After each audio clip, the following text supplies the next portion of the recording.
Good afternoon. Hello, Audible. Good afternoon. चलिए, आज मैं आप लोगों के बीच सीसेट यूपीएससी के प्राइमरी टेस्ट में सीसेट पेपर 2 का सॉरी जीएस पेपर 2 यानी सीसेट सिविल सर्विस एप्टीट्यूड का कुछ प्रश्न पत्र का प्रारूप और रणनीति किस तरीका से प्रश्न आते हैं और उस प्रश्न को किस तरीका से अटेम्प्ट हम लोग को करना चाहिए ताकि काफी कम समय में और एनालिटिकल तरीके से हम सीसेट क्वालिफाइंग कर जाएं। एक क्वालिफाइंग पेपर होती है, तो जैसा कि आप इस हम्बल के माध्यम से आप देख लिए होंगे, समझ गए होंगे कि आज किसका वर्णन करेंगे हम लोग। तो समय को विलंब न करते हुए हम लोग अपने टॉपिक पर बढ़ने से पहले कुछ लाइनें आपको थंबनेल में दिख रहा होगा। क्यों डरे जिंदगी में क्या होगा, क्यों डरे जिंदगी में क्या होगा, कुछ नहीं होगा तो तजुर्बा होगा, कुछ नहीं होगा तो तजुर्बा होगा। किसी काम को करने से अपनी जिंदगी में क्यों डरे, क्यों डरे कि ये काम नहीं होगा, उस काम में हाथ बटानी चाहिए, प्रयास करनी चाहिए, लास्ट तक प्रयास करनी चाहिए। क्यों ना सफल मिलेगी, सफल तो मिलने करेगी, थोड़ा वक्त लगेगी लेकिन सफल तो हम लोग को निश्चित रूप में मिलेगी, मिलना ही तय है। थोड़ी सी वक्त तो लगेगी, हर समय में वक्त लगता है, हर काम में वक्त लगता है, तो ये तो स्टडी का है तो इसमें तो वक्त लगना जरूरी ही है। तो चलिए हम लोग अगले टॉपिक पर थोड़ा बढ़ लेते हैं।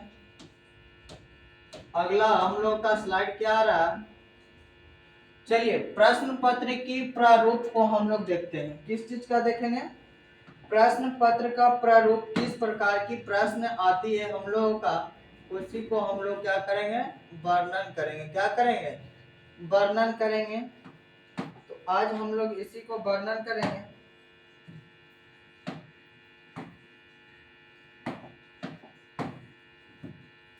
चलिए इसी को हम लोग वर्णन करते हैं, किस प्रकार के प्रश्न आते हैं। प्रश्न पत्र के प्रारूप, हेडिंग बनाइए सीसेट प्रश्न पत्र की प्रारूप। इसके बाद हम एक टॉपिक करके आगे बढ़ते चलेंगे, किस प्रकार से प्रश्न आते हैं। पहले देख लीजिए सीसेट का फुल फॉर्म हम लोग देख लेते हैं।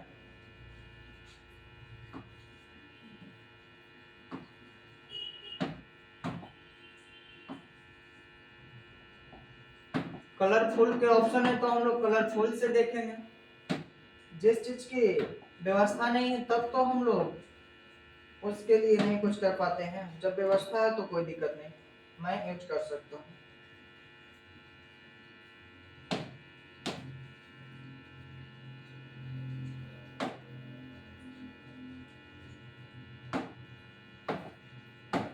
चलिए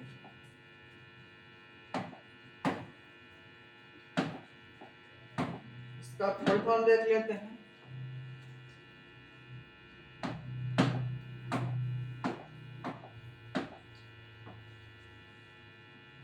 चलिए C for civil,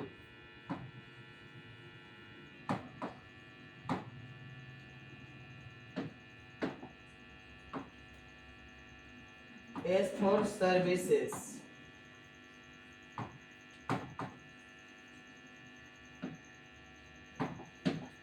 A for aptitude,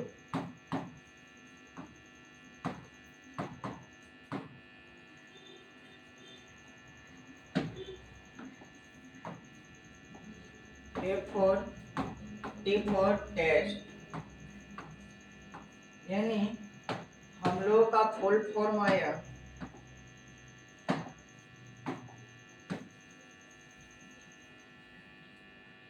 CSAT का full form C for service civil, S for services, A for aptitude, T for test. यानी कि यूपीएससी ने इस पेपर को क्वालिफाइंग करने के लिए, आपसे मैथ बनवाने के लिए नहीं, आपसे रीजनिंग पहेलियां सुनने के लिए नहीं, बल्कि आपका एप्टीट्यूड टेस्ट करने के लिए रखा है कि आप किस तरीके से कितना जल्दी किसी समस्या को निर्णय लेकर समाधान कर सकते हैं। जैसे एनालिटिकल रीजनिंग में किसी आएगा प्रश्न, आपको तुरंत आपको समस्या को हल करनी होगी, तो इसलिए इस पेपर को रखा गया। यूपीएससी ने इसे नाम दिया है क्वालिफाइंग पेपर, लेकिन मेरे तरफ से इसका नाम डिस्क्वालिफाइंग पेपर रखते हैं मेरे व्यक्तिगत राय से, क्योंकि बच्चा यूपीएससी का full form UPSC CSC civil service examination के लिए 10 से 12 लाख फॉर्म भरते हैं। उसमें से एग्जाम देने के लिए मात्र 5 लाख ही पहुंचते हैं। उसमें से ये जो पेपर है सीसेट का, ये 5 लाख में से यानी कि कुछ ही बच्चों को सिलेक्ट कर पाता है। इसकी वजह से जीएस प्राइमरी टेस्ट के जीएस पेपर 2 यानी सीसेट के का क्वालिफाई नहीं हो पाता है, तो जीएस पेपर 1 का कॉपी चेक नहीं हो पाती है। तो यही हम लोग के, इसे हम लोग छोटा में नहीं लेना है, ये अपने आप में मायने रखता है, ये अपने आप में विशाल एक तरीके से है। इसे अच्छे से हम लोग को पढ़नी चाहिए, समझनी चाहिए, इसकी क्या विशेषता है उसी पर हम लोग चर्चा करते हैं। तो चलिए इसका प्रारूप हम लोग देख लेते हैं। सीसेट का प्रारूप किस प्रकार से इसका प्रश्न आएगी। चलिए प्रश्न पत्र की प्रारूप, इसमें टोटल क्वेश्चन 80 आएंगे 200 मार्क्स के लिए। कितने मार्क्स के लिए? 200 मार्क्स के लिए।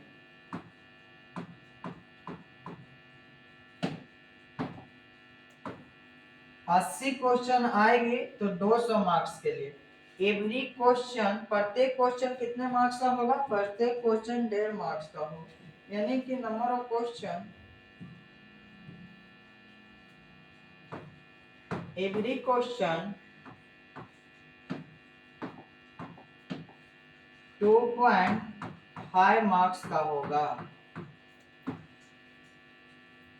एक क्वेश्चन कितने मार्क्स का होगा? 2.5 मार्क्स का होगा। अगर हम लोग गलत करते हैं, इसमें नेगेटिव मार्किंग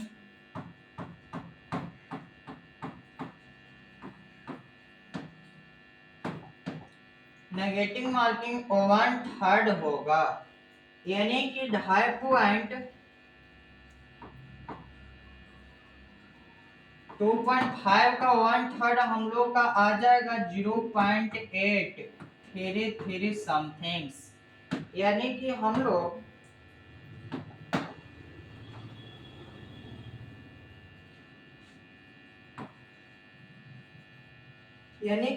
मान लीजिए कि 4 प्रश्न को हम लोग अटेंड किए हैं, इसमें से 3 सही होगा यानी एक रॉन्ग गलत हो जाएंगे।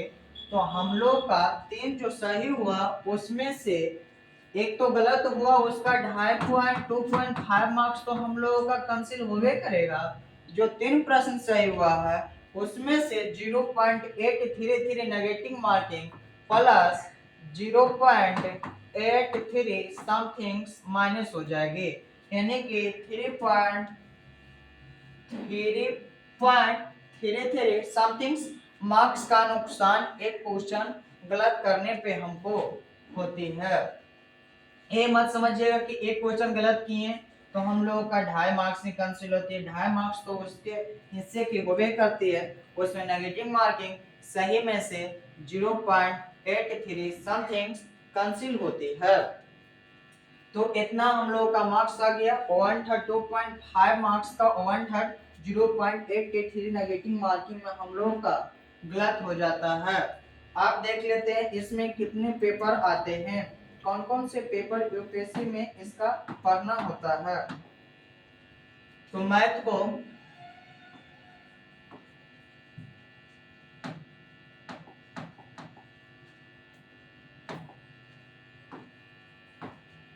पहला हम लोग ले लेते हैं मैथ्स, फिर हम लोग ले लिए मैथ्स के बाद रीजनिंग,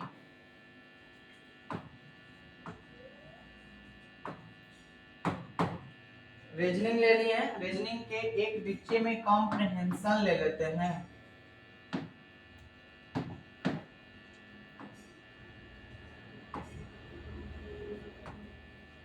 कॉम्प्रिहेंशन। अब देखते हैं इससे कितना प्रश्न आएगी, इससे कितना प्रश्न आएगी और इससे कितना प्रश्न आएगी।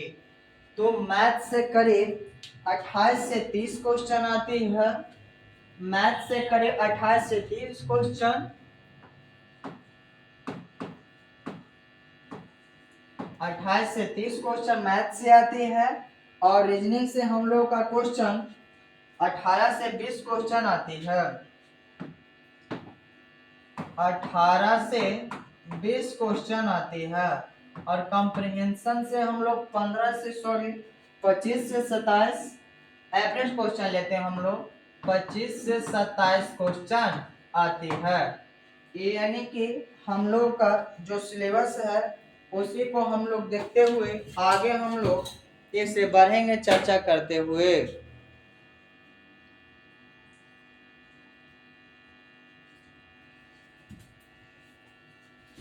आगे हम लोग इसको चर्चा करते हुए बढ़ेंगे। यानी कि मैथ से हम लोग कितना क्वेश्चन आ जाता है,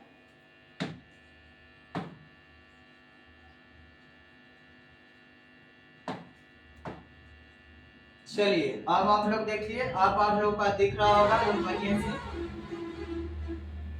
देखिए। पहला, सीसेट के प्रश्न पत्र के प्रारूप क्या होगी। तो प्रारूप टोटल क्वेश्चन 80 क्वेश्चन पूछी जाएगी, 200 मार्क्स का, प्रत्येक क्वेश्चन 2.5 मार्क्स का पूछी जाएगी। दूसरा, एवरी क्वेश्चन 2.5 मार्क्स का होगा। इसमें नेगेटिव मार्किंग 1/3 होती है, यानी कि 2.5 का 1/3 अगर हम लोग निकालते हैं तो 0.833% का नुकसान होता है। गलत किए तो एक सही भी, गलत किए उसका भी मार्क्स जुटेगी। तो जुटेगी तो 2.5 प्लस 0.83 जोड़ेंगे तो 3.3 समथिंग का एक क्वेश्चन गलत करने पर नुकसान हम लोगों की पहुंचती है सीसेट पेपर 2 में। यूपीएससी ने बहुत चालाकी करती है, बहुत चालाकी करती है। जैसा कि आप देख रहे होंगे कि जीएस पेपर 2 में भी, जीएस पेपर 1 में प्राइमरी टेस्ट का वो 1/3 नेगेटिव रखती है, लेकिन उसमें क्वेश्चन 100 क्वेश्चन होते हैं, इसमें 80 क्वेश्चन होती है, फिर भी 1/3 ही नेगेटिव रखती है। तो हम लोग का यहाँ तक देख लिए, आगे हम लोग बढ़ते हैं। हाँ, और देख लीजिए यहीं पे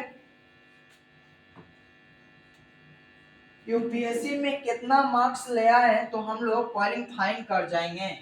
तो यानी हम लोग क्वालिफाइंग करने के लिए, मार्क्स लाने के लिए हम लोग का जरूरत होगी, जो देख लेते हैं यूपीएससी में 200 मार्क्स का,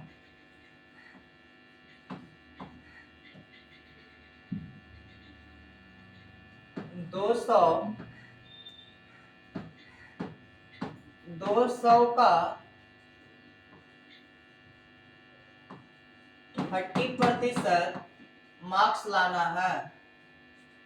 तो यानी 66 पॉइंट समथिंग एवरेज में हम लोग ले लेते हैं 67 प्रश्न अगर मार्क्स हम लोग पा जाते हैं तो हम लोग क्वालिफाइंग सीसेट को कर जाएंगे। यानी कि 200 मार्क्स का 33% हम लोग निकालें, 33% क्वालिफाइंग होती है तो 66 पॉइंट समथिंग से आएगी। तो 67 एवरेज में हम लोग ले लेते हैं तो 67 हम लोगों का मार्क्स आएंगे तो मैं इस पेपर को क्वालिफाई कर जाएंगे। तो जीएस पेपर 1 मेरा पेपर जांच होगी, उसमें कट ऑफ अगर पास हो गए हम लोग तो मेंस में लिखने के लिए हम लोगों की एडमिट कार्ड जारी की जाएगी। हम लिख लेते कितने क्वेश्चन अगर अटेंड, कितने क्वेश्चन हम लोग का सही हो जाएगी तो हमारा 67 मार्क्स आ सकती है। यानी कि 80 क्वेश्चन का 33% हम लोग निकाले तो हम लोग का 6.44 क्वेश्चन अगर सही होते, लेकिन हम लोग क्वेश्चन पूर्णांक में बनाते हैं, नेचुरल नंबर बनाते हैं 1.2 1.3 में नहीं बनाते हैं, तो हम लोग एवरेज क्वेश्चन 27 क्वेश्चन अगर सही कर जाते हैं, राइट कर देते हैं, तो हम लोगों का एक क्वेश्चन हो जाएगा, मैं इस पेपर के क्वालिफाइंग कर जाएंगे, मेरा योग्यता जितना क्वालिफाइंग के लिए मार्क्स चाहिए वो मिल जाएगी। यानी कि मार्क्स 67 क्वेश्चन कितना सही होना चाहिए, 27 क्वेश्चन सही होने पर हम लोग का 67 मार्क्स प्राप्त हो जाएगी। चलिए अगले स्लाइड की ओर बढ़ते हैं। हम लोग का अगला स्लाइड क्या आ रही है, यानी कि रणनीति की बात की जाती है, स्ट्रेटजी की बात की जा रही है कि हम लोग का स्ट्रेटजी कैसी होनी चाहिए कि इस पेपर के क्वालिफाइंग कर जाए, कैसी होनी चाहिए कि मैं इस पेपर का क्वालिफाइंग कर जाए। तो चलिए इस पेपर के क्वालिफाइंग करने के लिए रणनीति के बारे में बात कर लेते हैं हम लोग। तो रणनीति इसमें टोटल 80 क्वेश्चन आती है। कितने क्वेश्चन आती है इसमें, टोटल 80 क्वेश्चन,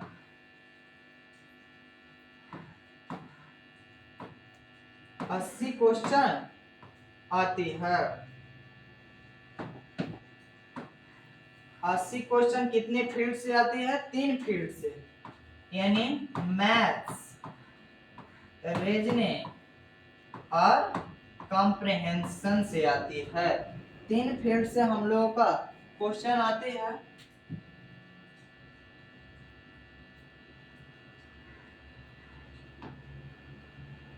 तो 3 फील्ड से कौन कौन फील्ड से आता है हम लोग फिर से देख लेते हैं। इसमें कितना क्वेश्चन हम लोग का अटेंड करने चाहिए वो भी देख लेते हैं। यानी कि पहला रीजनिंग हम लोग मान लेते हैं, दूसरा हम लोग ले लेते हैं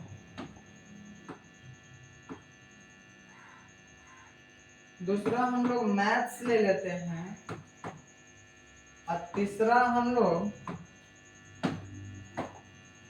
कॉम्प्रिहेंशन ले लेते हैं।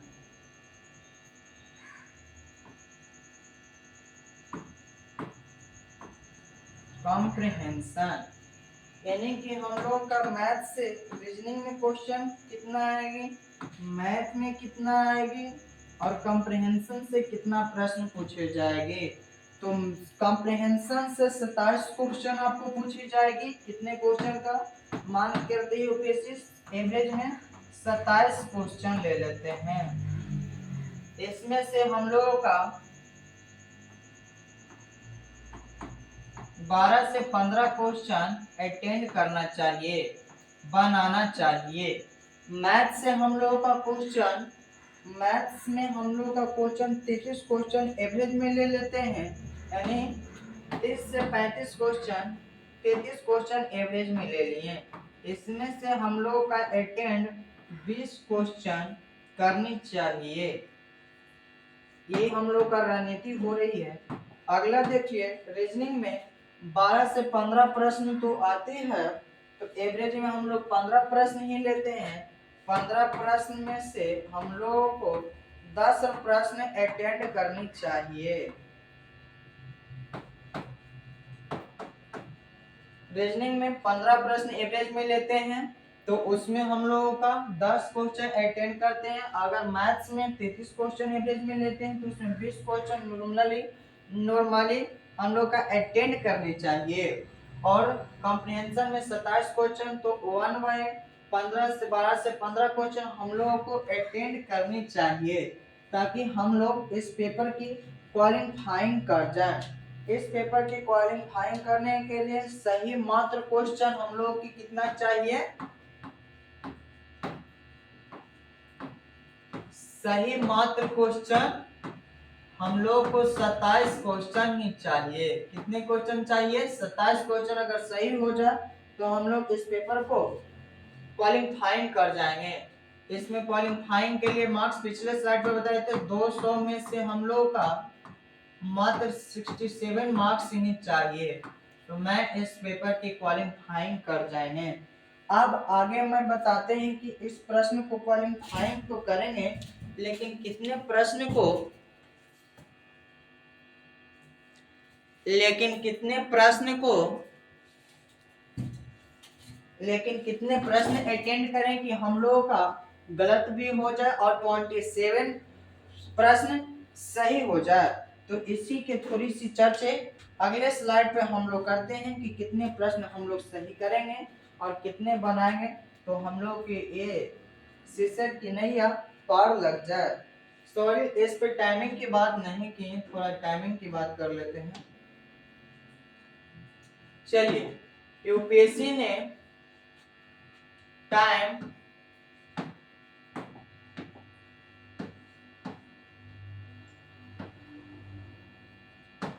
2 आवर की देती है। कितने घंटे की? 2 आवर्स की देती है।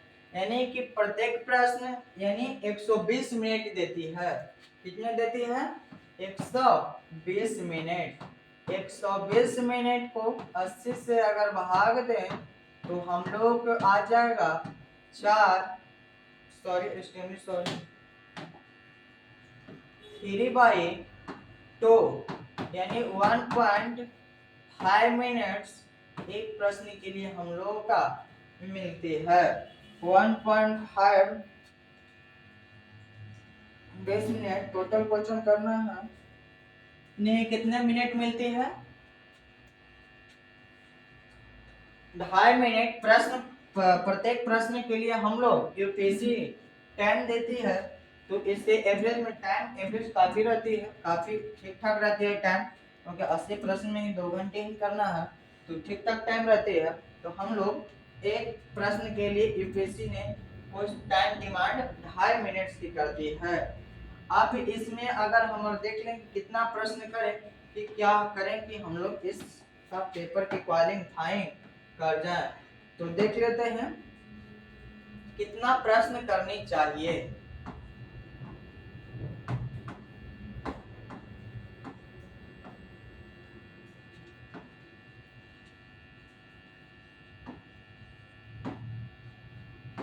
अटेम्प्ट करना चाहिए।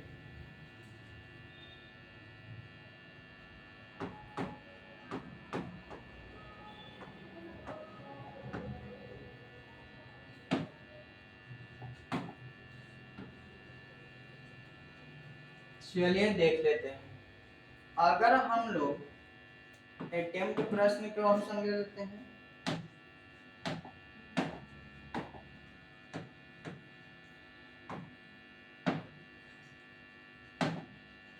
अटेम्प्ट करेंगे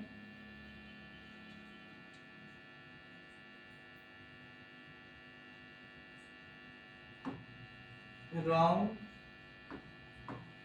राइट।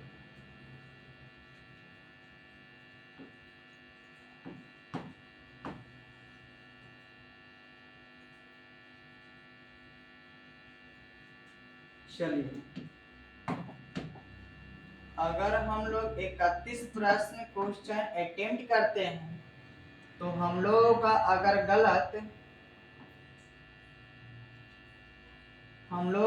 गलत 3 प्रश्न होता है तो एक सही में से कट जाएगी, तो यानी कि हम लोगों का क्वेश्चन टोटल 27 क्वेश्चन बच जाएगी, जो हम लोग का क्वालिफाइंग के लिए पर्याप्त है। चार चार बढ़ते जाइए, यानी हम लोग 35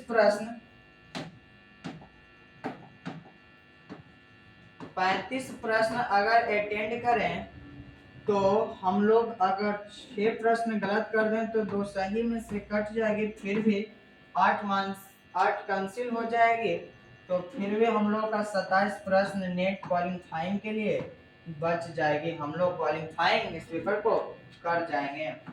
अगला देख लेते हैं, यानी हम लोग 39 क्वेश्चन अगर अटेम्प्ट करते हैं तो इसमें से 9 क्वेश्चन गलत कर देते हैं, 3 सही कट जाएगी, तो हम लोग का 27 प्रश्न बच जाएगी। इस पेपर को क्वालिफाइंग कर जाएंगे।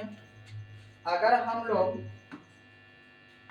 43 प्रश्न को अटेम्प्ट करते हैं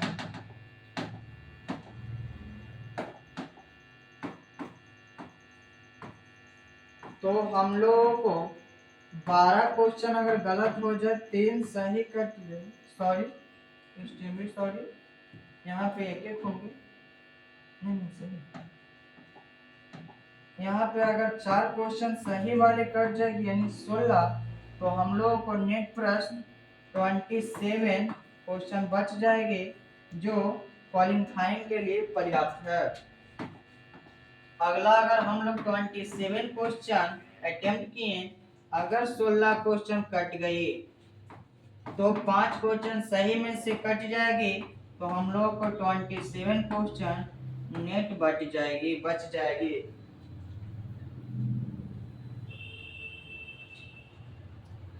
आगे हम लोग देख लेते हैं।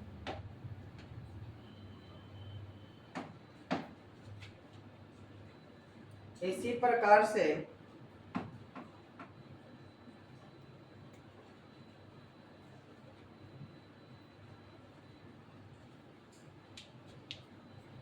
अगर हम लोग 31 क्वेश्चन अटेम्प्ट करते हैं तो इतना प्रश्न इतना घट जाता है, तो हम लोग को एवरेज में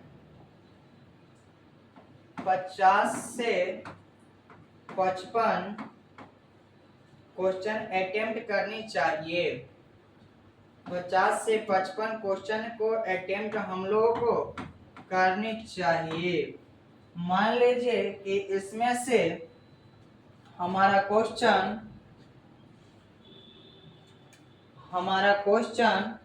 50 में से 55 ले लेते हैं एवरेज में, तो 50 एवरेज में अगर 55 ले लें तो हम लोग का क्वेश्चन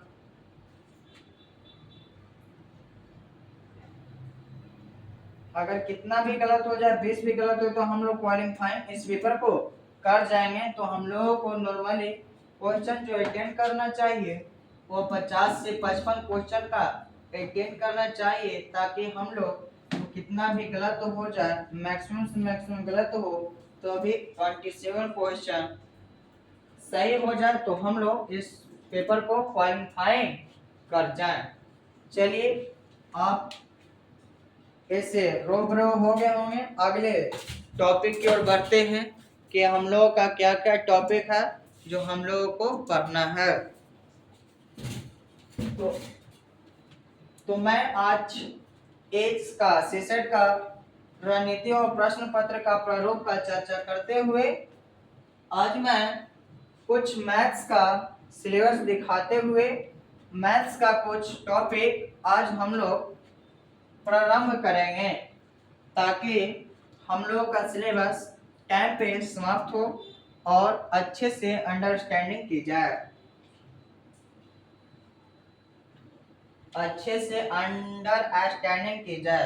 पीछे वाले बच्चे हाथ क्यों हैंड ओवर क्यों कर रहे हैं? वॉइस ऑडिबल नहीं है? टेक्निकल टीम थोड़ा वॉइस देख लीजिए भाई, कहाँ चल जाते हैं, थोड़ा वॉइस देख लीजिए। पीछे वाले बच्चों परेशान हो रहे हैं। अरे इतना परेशान नहीं होना है भाई, कुछ भी हो तो ना स्टैंड अप होकर तुम्हारे शिकायत सुननी चाहिए। मैं शिकायत सुनने के लिए तो आता हूँ ना, शिकायत सुनाना चाहिए आप लोगों को। आप लोगों को छुट्टी देते हैं तो छुट्टी लोगे ना, पढ़ाएंगे तो पढ़ोगे नहीं। आप लोग क्या करते हो जीवन में भाई? हम लोग का स्कूली मौसम था, ऐसी बरसात के मौसम में स्कूल जाया नहीं करते थे। स्कूल कोचिंग जाने से फायदा ही क्या? खूब नाटक क्या करते थे, ऐसा नहीं करनी। तो चलिए अगले देख लेते हैं अगला क्या चीज का टॉपिक आ रही है।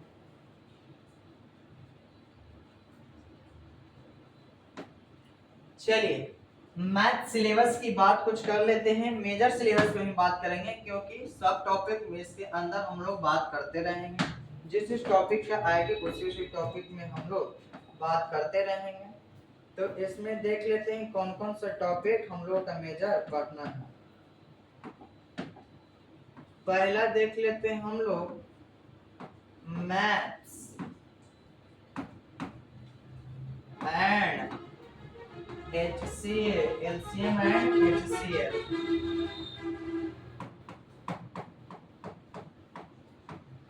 and HCF। दूसरा हम लोग देख लेते हैं परमुटेशन एंड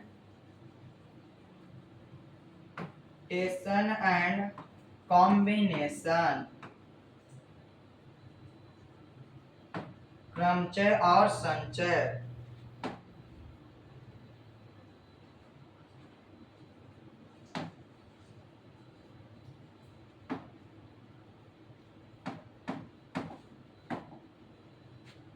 तीसरा हम लोग देख लेते हैं एरिथमेटिक। तीसरा हम लोग का है जनरल एरिथमेटिक। जनरल एरिथमेटिक,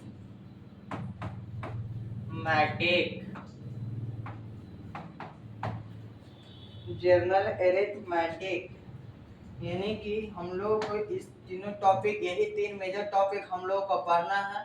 इसी के अंदर हम लोग सब टॉपिक, जैसे जैसे टॉपिक चलते रहेगी मेजर टॉपिक, उसी में जो सब टॉपिक आएगी उसका आपका सिलेबस लिखाते हुए आगे बढ़ा जाएगा। तो मेजर टॉपिक को हम लोग सिलेबस देख लेते हैं। इसमें देख लेते हैं कितने प्रश्न किससे आते हैं। इसका एवरेज अगर ले तो 15 क्वेश्चन, हमेशा 15 प्लस क्वेश्चन आती है। अगर इसका हम लोग देखें परम्यूटेशन एंड कॉम्बिनेशन 5 से 8 क्वेश्चन एवरेज हमेशा आती है। और बाकी जो बचा 30 से 32 में, ये दोनों को जोड़कर बाकी जो आएगा जनरल एरिथमेटिक में। जनरल एरिथमेटिक में आ जाएगा आपका परसेंटेज प्रॉफिट। सुन लीजिए, हम बोल देते हैं, आप लोग लिख लीजिएगा कि जनरल एरिथमेटिक में क्या क्या टॉपिक हम लोग को पढ़ना है। Percentage, profit loss, discount and interest, फिर अगला एवरेज एंड एलिगेशन, औसत और मिश्रण। तीसरा रेशियो एंड प्रोपोर्शन, अनुपात और समानुपात। फिर टाइम एंड वर्क, फिर time, speed and distance. TSD, TSD ये हम लोग का जनरल अरिथमेटिक में पढ़ना है टॉपिक को। फिर हम लोग अगले स्लाइड पे बढ़ते हैं। अगला स्लाइड हम लोग का क्या आ रही है, यानी कि नंबर सिस्टम, संख्या पद्धति की हम लोग शुरुआत करेंगे। नंबर सिस्टम पहले इसे समझिए। नंबर सिस्टम अपने आप में एक विशाल टॉपिक मानी जाती है। यूपीएससी इससे निचोड़ कर पूछती है। इससे पहले मैं आपका ट्रेंड एनालिसिस PYQ का आपको दिखाए थे ताकि आपका विश्वास बना रहे कि क्यों नंबर सिस्टम स्टार्ट किया जा रही है। आपको लोकतंत्र में हिचावट तो नहीं हो रही है? आपको लोकतंत्र का अधिकार आर्टिकल 21 और 19 का कोई शिकायत दर्ज तो नहीं हो रही है? देखिए, subject by trend analysis for CSAT exam 2011 to 2023, यानी कि पिछले 2 वर्ष का ट्रेंड एनालिसिस को हम लोग नहीं लिए, टाइपिंग नहीं थी, इसलिए वो बाय मिस्टेक छूट गई है। तो हम लोग को चिंता लेने की बात नहीं है। हम लोग इसी को देखते हैं, इसी से हम लोग आगे बढ़ेंगे कि क्या क्या ट्रेंड एनालिसिस में आती है। चलिए देखिए, 2011 में हम लोग का क्वेश्चन जो बुल्लू है वो मैथ्स एंड बेसिक न्यूमरेसी का डिजाइन किया गया है इस ग्राफ के माध्यम से। और जो रेड तरीके से है लॉजिकल और एनालिटिकल रीजनिंग का डिजाइन किया गया है, ग्राफ के माध्यम, पारे के माध्यम से बताई गई है। और येलो है जो डिसीजन मेकिंग यानी समस्या समाधान के लिए, डिसीजन मेकिंग के लिए दिखाया गया है। रेडियन ग्रीन, रेडियन के बताया गया है, कुछ रेडियन का प्रश्न होती है। फिर एक येलो डेप हल्का डाटा इंटरप्रिटेशन के लिए दिखाया गया है। तो देखिए, मैथ के इसलिए हम मैथ से सिलेबस चालू कर रहे हैं, बेसिक न्यूमरेसी से, नंबर सिस्टम से, कि 2023 का जो प्रश्न आया था मैथ से केवल 28 से 30 क्वेश्चन आए थे। और परम्यूटेशन एंड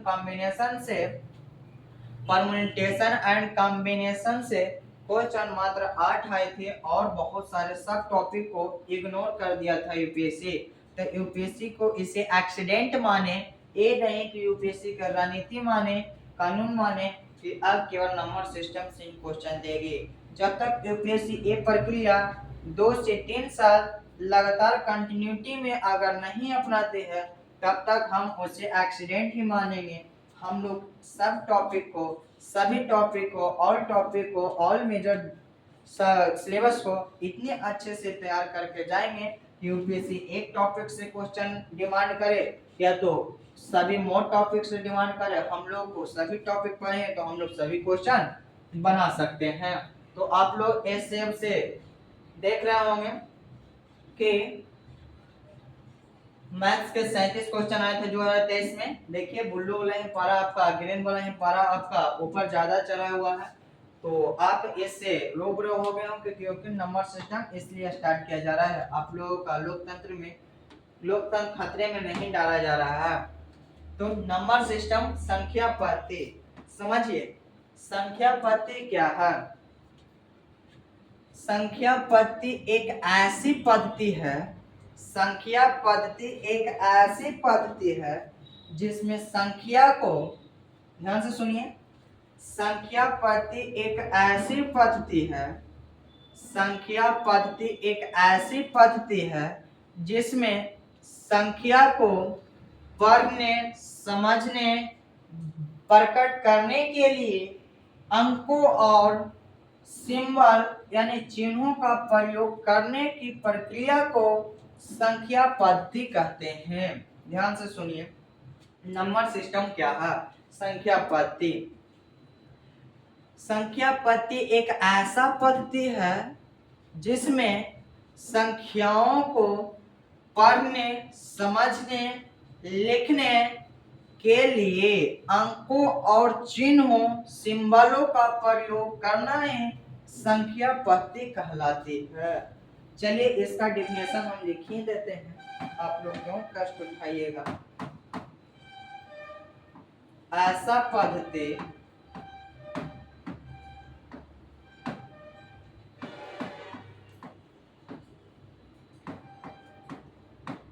जिसका उपयोग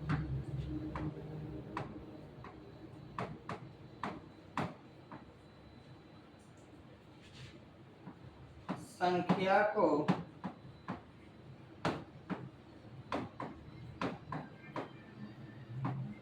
समझने, पढ़ने और लिखने के लिए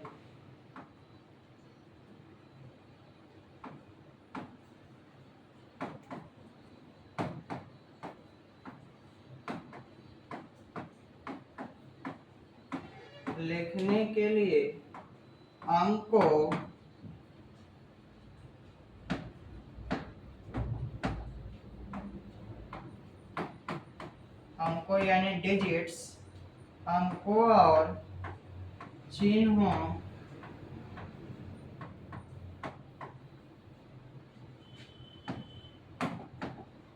सिंबल का प्रयोग करना ही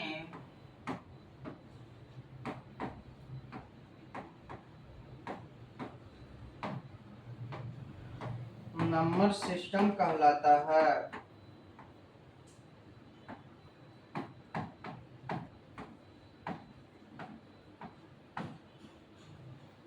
नंबर सिस्टम एक ऐसा पद्धति है जिसमें संख्याओं को समझने, पढ़ने, लिखने के लिए अंकों और चिन्हों का प्रयोग करना ही नंबर सिस्टम कहलाता है।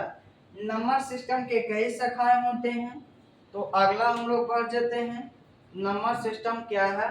तो types of number system, number system कितने प्रकार के होते हैं उसके बारे में हम लोग चर्चा करेंगे कि number types of number total कितने प्रकार के होते हैं, इससे बारी बारी से हम लोग समझेंगे और उसके बाद अगले टॉपिक की ओर बढ़ेंगे हम लोग।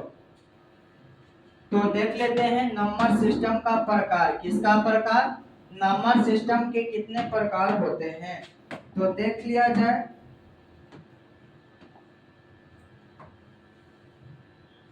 पहला प्रकार को देखते हैं हम लोग, नंबर सिस्टम का पहला डेसिमल नंबर सिस्टम आती है। Decimal number system. दूसरा हम लोग को आता है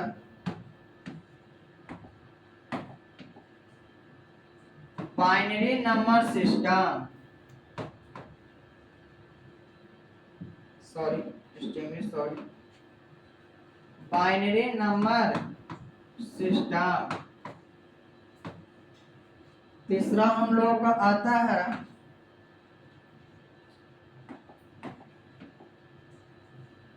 octal number system.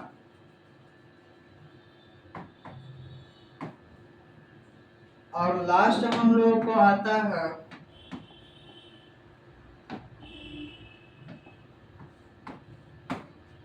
Hexadecimal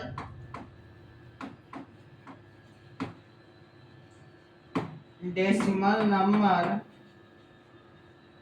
system.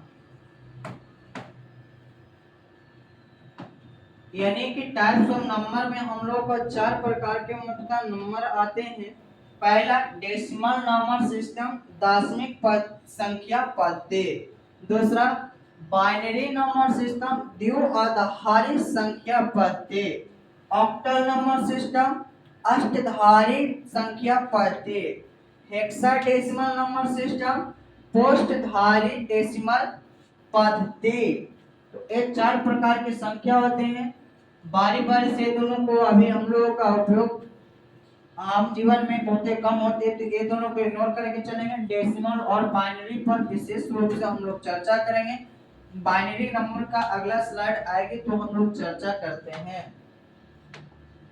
चलिए, पहला आ गया हम लोगों का डेसिमल नंबर सिस्टम। कौन सा सिस्टम आ गया? Decimal number system. इसी पे हम लोग बात करते हैं, इसका क्या क्या कौन कौन सी संख्या इसमें आती है और कैसे कैसे इसका उपयोग होता है।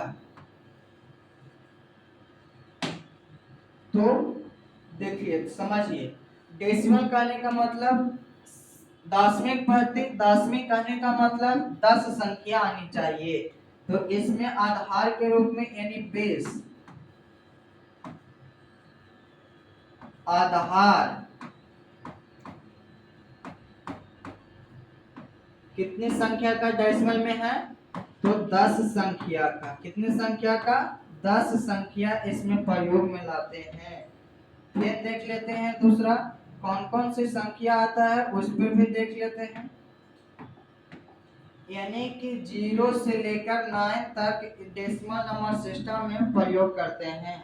0, 1, 2, 3, 4, 5, 6, 7, 8, 9, 86 नहीं, 9 तक ही हम लोग प्रयोग करते हैं। यानी कि डेसिमल नंबर सिस्टम में आधार संख्या का 10 होती है, 0 से लेकर 9 तक। इसका विशेष रूप से चर्चा आगे होती है, इसे मैं अभी चर्चा करेंगे।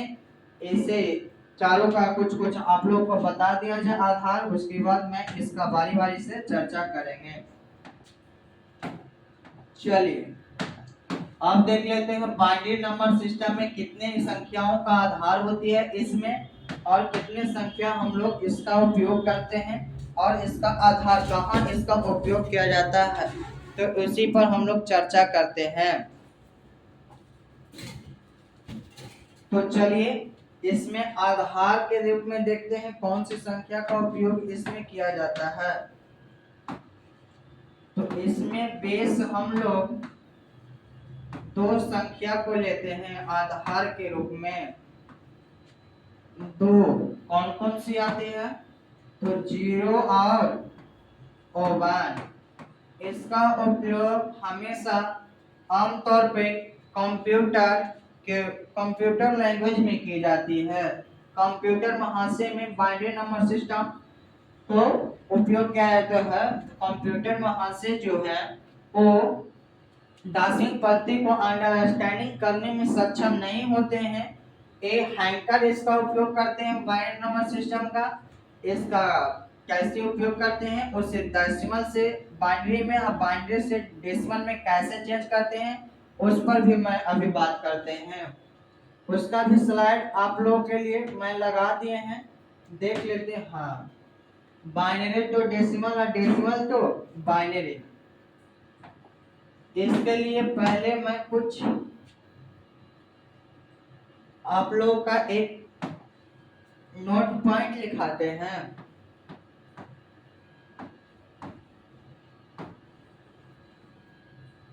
नोट पॉइंट लिखिए, दाएं से हम लोग लिखेंगे, यानी एक से स्टार्ट करेंगे, कॉमा देंगे, दो, एक के दोगुना दो, दो के दोगुना चार, चार के दोगुना आठ, आठ के दोगुना 16, 16 के दोगुना 32, 32 का दोगुना 64, 64 का 128, 120 के 256, फिर इसका 512, और ऐसे दोगुना बढ़ते बढ़ते फिर 1024, फिर 248, इसी तरीके से दोगुना करते हुए राइट से लेफ्ट की ओर हम लोग बढ़ते चलेंगे। अब इसमें देखिए, अगर बोले कि दशमिक से बाइनरी में चेंज कीजिए, बाइनरी से दशमिक के चेंज कीजिए, तो हम लोग क्या करेंगे, जो सिलेक्ट होगी संख्या, सिलेक्ट डिजिट को, अंक को और संख्या को, सिलेक्ट को 1 से डिनोट करेंगे और रिजेक्ट को हम लोग 0 से डिनोट करेंगे। किससे से डिनोट करेंगे? 0 से डिनोट करेंगे। जैसे देखिए यहीं पे एक एग्जांपल से समझिए कि 11 को द्विआधारी में बदलिए। 11 जो संख्या है इसको द्विआधारी में बदलिए। तो द्विआधारी में बदलने के लिए हम लोगों का यहाँ पे दशमिक पत्ते ना है, तो दशमिक के ऐसे 11 को द्विआधारी में बदलिए। द्विआधारी यानी बेस 10 है, बेस 2 है, तो बाइनरी में बदलना है। तो देखिए इसमें किस किस संख्या को अगर हम ऐड कर दें, चुन लें, सिलेक्ट किया जाए कि 11 आ जाए, तो पहला हम लोग को 1 अगर सिलेक्ट किया जाए, फिर 2 किया जाए, फिर 8 किया जाए, तो हम लोग का 11 आ जाएंगे। यानी कि हम लोग का रिजेक्ट आने वाले एक क्रम में 4 रिजेक्ट हो गया, तो हम लोग राइट से लिखेंगे। तो इसको अगर हम लोग यहाँ पे फिलअप करेंगे बाइनरी में, तो सिलेक्ट को 1 से, रिजेक्ट को 0 से, फिर सिलेक्ट को 1 से, तो 8 सिलेक्ट, यही हो गया हम लोगों का बाइनरी नंबर सिस्टम।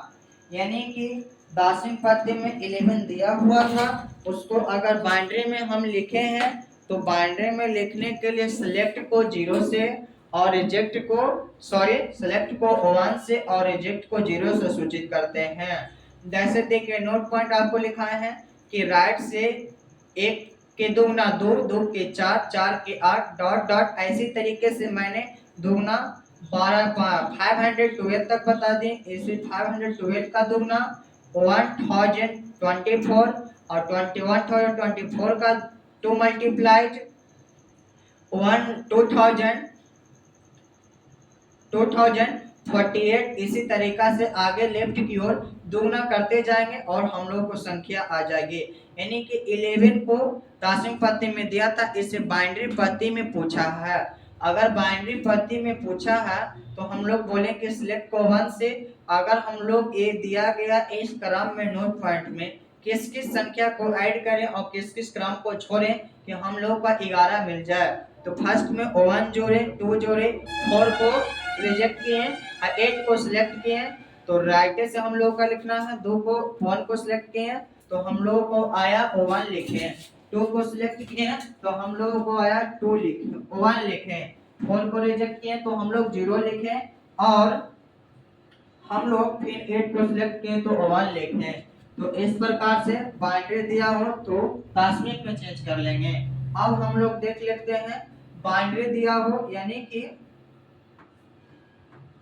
0 0 1 दिया हो, तो इसे दशमिक में हम लोग का चेंज करना हो, कौन में? दशमिक में चेंज करना हो। देख लेते हैं 1 0 1, इसको बाइनरी में दिया है, हम लोग को दशमिक में पूछेगा, तो इसे कैसे बनाएंगे? तो देखिए पहला सिलेक्ट हुआ है कि नहीं?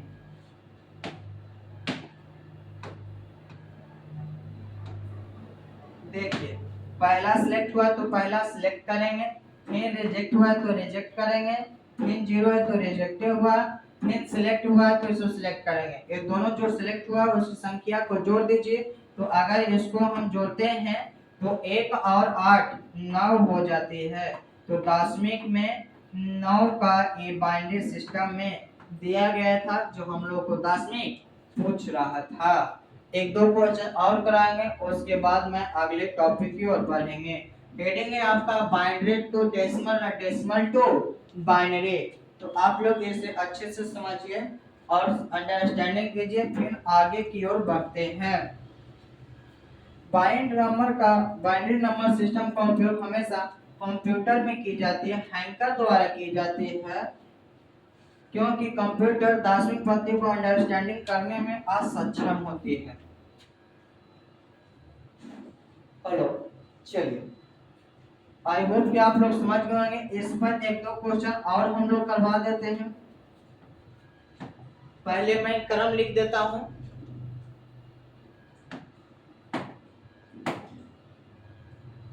वन 2 4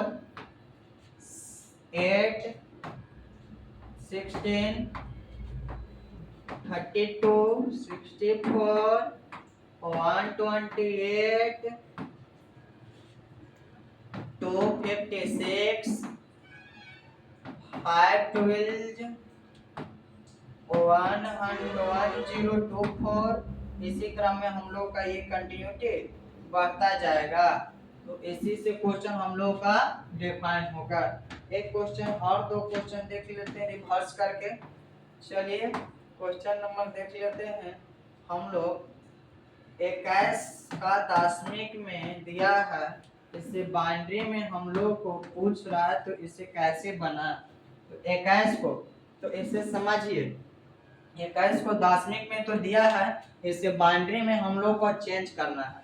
तो बाइनरी में चेंज करने के लिए इस क्रम में दिया हुआ है, लेफ्ट से किस किस संख्या को जोड़ें कि हमारा 21 आ जाए, और क्रम में किस किस संख्या को रिजेक्ट करें कि हम लोगों को क्रम सही से चले।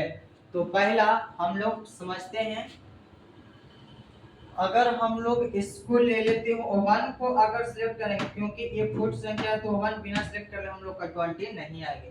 1 को सिलेक्ट किए, इसको रिजेक्ट किए, इसको रिजेक्ट किए, सॉरी इसको सिलेक्ट करना पड़ेगा, इसको रिजेक्ट किए, 16 को सिलेक्ट किए। अगर ये दोनों तीनों का सिलेक्ट किए तो प्लस कीजिए, हम लोग का 21 आ जाएगा। तो राइट से चलिए, राइट से चलेंगे तो 1 को सिलेक्ट किया, 2 को सिलेक्ट नहीं किया, तो यहाँ पे 0 1 0 1 0 1, यानी कि 1 0 1 0 1 बाइनरी में 28 का आ गया। सॉरी मिस्टेक, एक्सट्रीमली सॉरी, 21 का बाइनरी 1 0 1 0 1 आया। अब इसी को अगर हम लोग चेक करें कि हमारा सही है कि नहीं, तो 1 को सिलेक्ट किए तो 1 लिखा, 2 को सिलेक्ट किए तो 0 लिखा, 4 को सिलेक्ट किए तो 1 लिखा, 8 को रिजेक्ट किए तो 0 लिखे, तो 16 को सिलेक्ट किए तो 1 लिखा।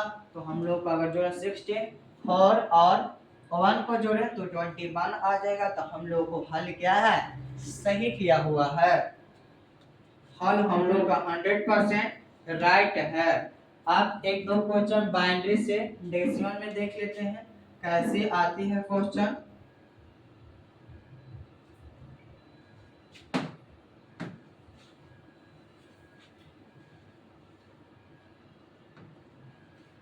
चलिए बाइनरी में क्वेश्चन देख लेते हैं।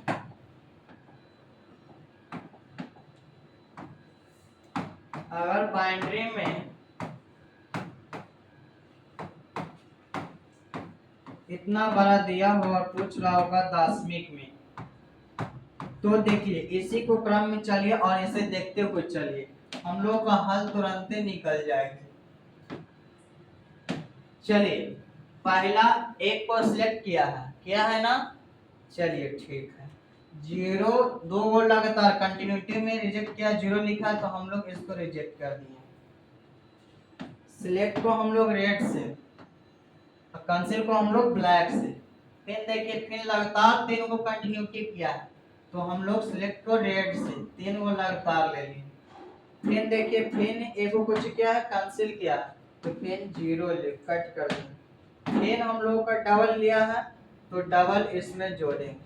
चलिए एगो 2 वन गिन लीजिए 2 5 6 2 5 6 हम लोग का सिलेक्ट हो गया रिजेक्ट 3 को 0 रिजेक्ट। अब ये सब को जोड़ेंगे हम लोग तो 256 सिलेक्ट हुआ है जोड़िए 256 प्लस 128 प्लस 40 56 1 57 तीनों को जोड़ लिए 32 32 16 32 8 40 16 56 1 57। अब इस सब को जोड़िए 8 7 15 6 21 बाकी हाथ में 2 5 5 10 तो 12 12 और 2 14 बाकी हाथ में 1 3 2 1 3 3 1 4 यानी कि 441 का हम लोगों का दिया हुआ है। 441 का बाइनरी दिया हुआ था हम लोग का 10 में पूछ रहा था। आई होप कि आप लोगों को क्लियरली से समझ में आया होगा। आई होप कि ये प्रश्न आगे आप लोग कोई भी पूछे एग्जाम में अभी तक इस क्वेश्चन का डिफाइन तो नहीं किया है बाइनरी टू डेसिमल या डेसिमल टू बाइनरी, शायद आगे कर दी जाए तो हम लोग क्यों ना पहले से ही अपना किला ठोके रहे कि यूपीएससी कुछ भी करे डिफाइन डिमांड हम लोगों को प्रश्न छूटना नहीं चाहिए। सेशन क्वालिफाइंग पेपर में आप लोगों को 80 में 80 क्वेश्चन नहीं बनाना चाहिए क्योंकि हम लोगों को इसमें अगर 80 में 80 अगर भी सही कर जाए तो जो भी 27 क्वेश्चन सही किया उतने ही योग्यता मिलेगी। आपको केवल क्वालिफाइंग ही की जाएगी ना कि आपको कटअप में जीएस पेपर 1 प्राइमरी टेस्ट में आपका कटअप बढ़ा दिया जाएगा। तो आप लोग कोशिश कीजिएगा जितना से काम चल जाए उससे 1-2 प्रश्न ज्यादा बनाने चाहिए। ये नहीं कि 30 मार्क का हम यूपीएससी के लिए 66 पढ़ेंगे तब पैसा दिए है ना, पैसा चुकाना चाहिए। ऐसा स्टूडेंट नहीं, इवनिंग का टाइम है कहाँ नहीं जा सकता लेकिन क्या मजबूरी होती है डिस्क्वालिफाइंग कर जाते हैं और उसका एक अटेम्प्ट निकल जाता है और अगले अटेम्प्ट के लिए तैयारी करते हैं और पिछले अटेम्प्ट के लिए घोषते रह जाते हैं कि शायद काश मैं प्रश्न कम अटेंड किया होता तो मैं क्वालिफाइंग कर जाता। तो इससे बढ़िया घोषणे से बढ़िया है कि हम लोग पहले से ही क्यों ना तैयारी रहें।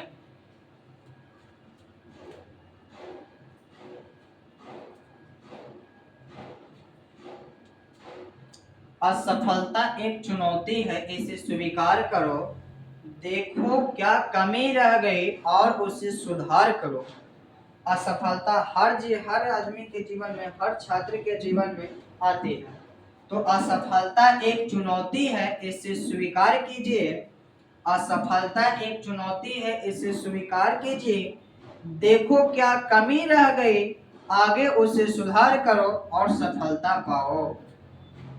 चलिए हम लोगों का आगे की टॉपिक हो गई। अब हम लोग देख लेते हैं तीसरा क्या हम लोगों का आ रहा था, सॉरी ऑक्टल नंबर सिस्टम।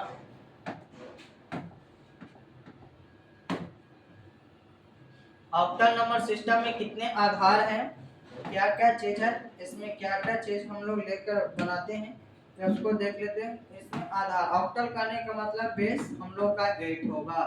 कितना होगा, बेस 8 होगा। कहां से कहां तक देख लेते हैं, 0 से लेकर 7 तक, 0 1 2 3 4 5 6 7 यानी कि ऑक्टल नंबर सिस्टम अष्टधारी संख्या पत्ते में बेस हम लोगों का 8 होती है। कौन कौन सी होती है, 0 से लेकर 7 तक, 0 1 2 3 4 5 6 7 यहीं तक ऑक्टल नंबर सिस्टम का हम लोगों का बेस होती है। बस इसके लिए इतना ही चर्चा काफी है। जब बाइनरी ही नहीं पूछी है तो ऑक्टल क्या पूछेगी, हेक्साडेसिमल नंबर सिस्टम क्यों पूछेगी, क्या पूछेगी, बहुत टाइम लगेगी यूपीएससी। ऐसा सोच कर नहीं, लेकिन हम लोगों को टाइप्स में है तो थोड़ा थोड़ा जानकारी लेना चाहिए। यूपीएससी चादर बाद में विंटर सीजन में फैला है, विंटर सीजन आने पर वो चादर फैला है। क्यों ना हम पहले ही चादर फैला के बैठे रहे कि उससे मैं पहले ही सब चीज की तैयारी कर लें कि हम लोगों को किसी चीज की कष्टदायक के जीवन व्यतीत नहीं करना पड़े।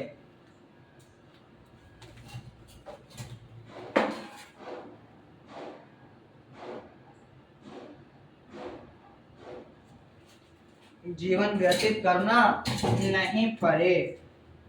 तो चलिए ऑक्टल हेक्साडेसिमल नंबर सिस्टम में क्या क्या आते हैं इस पे चर्चा कर लेते हैं। इसमें बेस को हम लोग देख लेते हैं।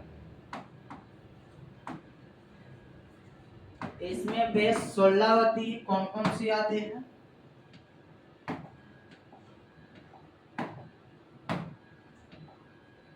यानी 0 से लेकर 9 और ए से कैपिटल एफ तक। यानी इसे हम लोग देख लेते हैं 0 1 2 3 4 5 6 7 8 9 और इसे देख लेते हैं तो A B C D E F. अब अल्फाबेटिकल का कुछ मान भी होता है। इसका क्या मान होता है हम लोग देख लेते हैं और आगे हम लोग बढ़ेंगे। तो अल्फाबेटिकल में ए बराबर हम लोगों का ए बराबर 10 होता है और बी बराबर 11, बी बराबर 11 और ए बराबर 15 होता है। ए कुछ मान है किसी चीज में उपयोग की जा रही है। मुझे इतना डिफाइंड गहराई तक पता नहीं है। अगर पता रहता तो काश आप लोग को मैं बताते। तो मुझे इसके बारे में उतना गहराई पता नहीं है। जो थोड़ा खाका था हम लोग को सिलेबस में, तो इसे हम देख लिए बेसिक स्तर पे। अगर यूपीएससी इसका डिमांड कुछ भी करे एक्सीडेंट करोगे तो आगे हम लोग देखेंगे। इतना ही हम लोग इसके बारे में जाने काफी है। चलिए हम लोगों का ये सब का बेसिक बातें हो गई। अब डेसिमल नंबर सिस्टम को हम लोग छोड़े थे केवल जैसे आधार और बेस देखकर उसी की कड़ी को आगे बढ़ाएंगे। फिर डेसिमल नंबर सिस्टम के बारे में हम लोग का यूपीएससी ज्यादा डिमांड करते हैं। मैक्सिमम इसी से डिमांड, मैक्सिमम कुछ अत्यंत अधिक से अधिक इसी से डिमांड करती है। बाइनरी ऑक्टल और हेक्साडेसिमल का कोई भी प्रस्ताव पिछले ईयर्स का पेपर एनालिसिस आप देख लीजिए, ना के बराबर ही क्वेश्चन आया है। ना के बराबर कहने का मतलब उसे हम लोग इग्नोर करके ही हम लोग चलेंगे तो हमारे लिए क्वालिफाइंग पेपर के लिए बेस्ट होगा। तो इसे हम लोग देखते हैं संख्या में कौन कौन सा संख्या आता है इसके बारे में हम लोग देखेंगे और आगे की प्रक्रिया को हम लोग जारी रखेंगे। तो अगला स्लाइड हम लोगों का क्या रहा है? नंबर संख्या। डेसिमल नंबर सिस्टम में बहुत सारे आते हैं, इसी पर हम लोग काफी समय तक काफी टाइम तक बात करेंगे। तो पहला आता है हम लोगों का, इससे पहले मैं आप लोगों का एक स्लाइड से परिचय करवा देते हैं। इस स्लाइड से आप परिचित हो जाइए, थोड़ा अच्छी रहेगी। चलिए देखिए आप लोगों का यह स्लाइड है।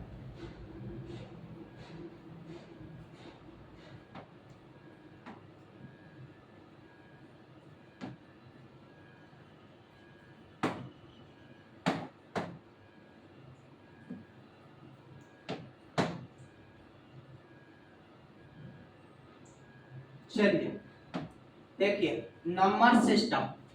नंबर सिस्टम में पहला नंबर को डिनोट किए हैं। तो नंबर सिस्टम में नंबर दो प्रकार के होते हैं, real number, imaginary number. Real number दो प्रकार के होते हैं, रेशनल नंबर, इरेशनल नंबर।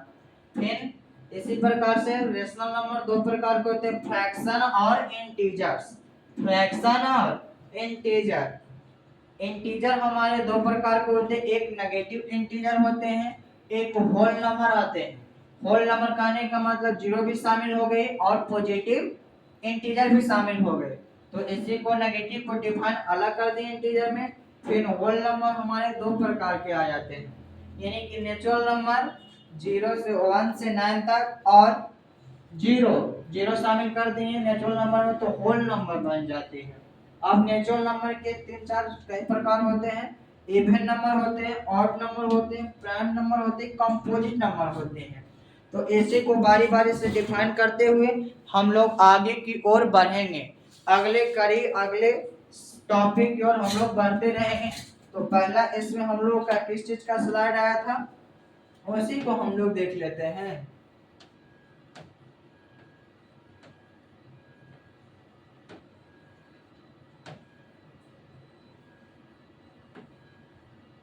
चलिए, रियल नंबर का स्लाइड आया था, यानी वास्तविक संख्या का।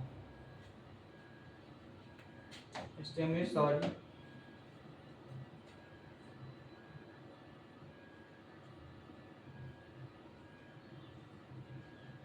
गायब कर दिया दोस्त।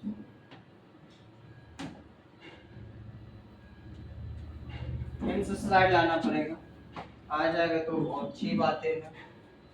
चलिए देखते हैं आ जाता है कि रियल नंबर समझिए, वास्तविक संख्या परिमेय और अपरिमेय संख्या के सम्मिलित रूप को, परिमेय और अपरिमेय संख्या के सम्मिलित रूप को, स्लाइड इसमें काम आया है और सब स्लाइड क्या हो। चलिए फिर से हम लोग ले लेते हैं क्या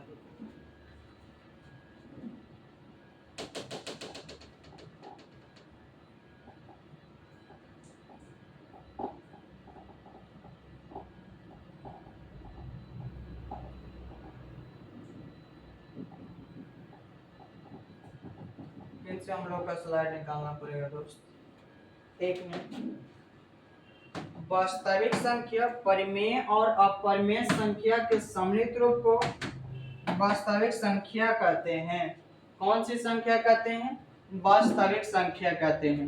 यानी कि परिमेय और अपरिमेय दोनों संख्या को अगर मिले जुले लिखी जाए तो उसी को क्या बोले जाए, परिमेय संख्या बोला जाए। कौन सी संख्या बोला जाए, परिमेय संख्या बोला जाए। चलिए, यही स्लाइड पे हम लोग बात कर रहे थे, इसी पे देखेंगे परिमेय संख्या। तो इसे हम लोग समझ गए हैं, लिखते हैं।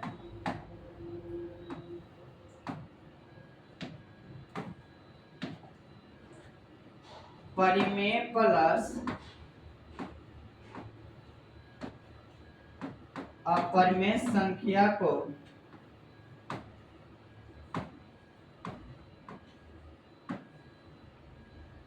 में संख्या के सम्मिलित रूप को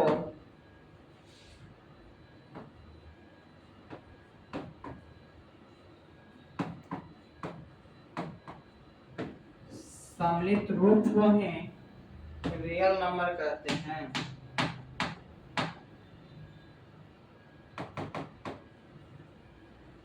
क्या कहते हैं, रियल नंबर कहते हैं।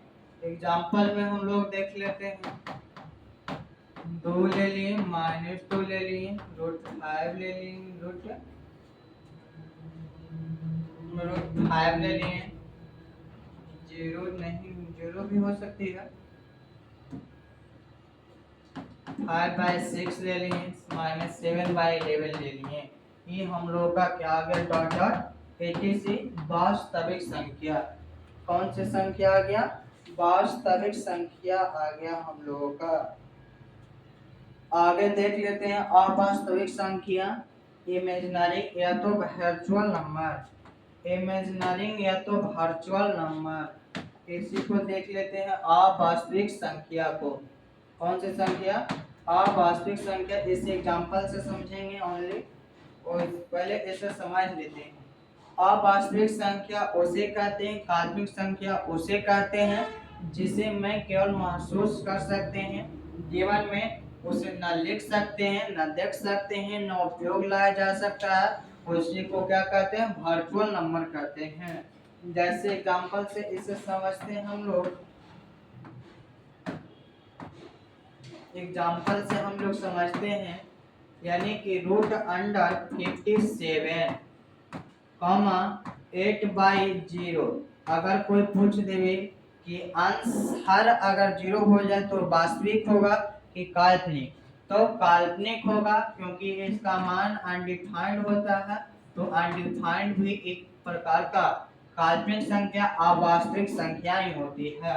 तो एग्जांपल से हम लोग समझ गए हैं कि माइनस, अगर रूट के अंदर माइनस रहता है तो उसे न हम कभी उपयोग में लाते हैं, न कभी उसका उपयोग करते हैं। जैसे 8/0 को हम कभी भी उपयोग में नहीं लाते और न कभी इसे देख पाते हैं हम लोग। एक केवल सिंबल की तरह हम लोग लिख पाते हैं। इसका मान अनडिफाइंड आता है। अनडिफाइंड भी एक प्रकार का अवास्तविक संख्या वर्चुअल नंबर ही है। चलिए आप लोग समझ गए, अगले टॉपिक की ओर चलते हैं। अगला स्लाइड क्या आ रही है, रेशनल नंबर। कौन से नंबर आ रहा है हम लोग का, रेशनल नंबर यानी कि परिमेय संख्या। कौन सी संख्या आया, परिमेय संख्या। तो इसे हम लोग समझते हैं कौन सी संख्या आया है, परिमेय संख्या आया, तो इसे हम लोग समझते हैं।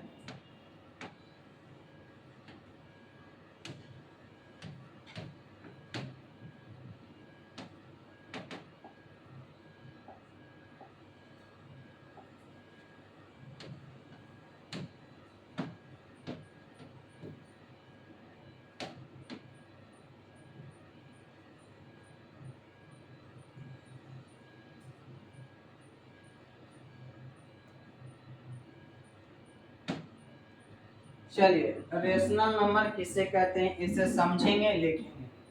वैसी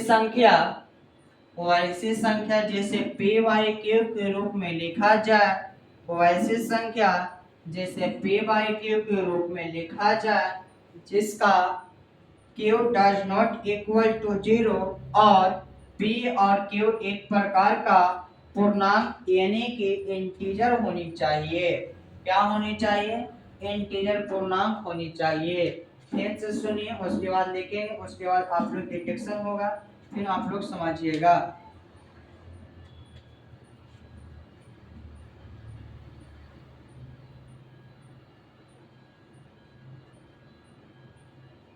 आप लोग देखिए सीसेट का प्रारूप क्या पूछता है क्या ना पूछता है, इसी पे हम लोग बेसिक चर्चा करेंगे और क्या क्या इस पे बात होती है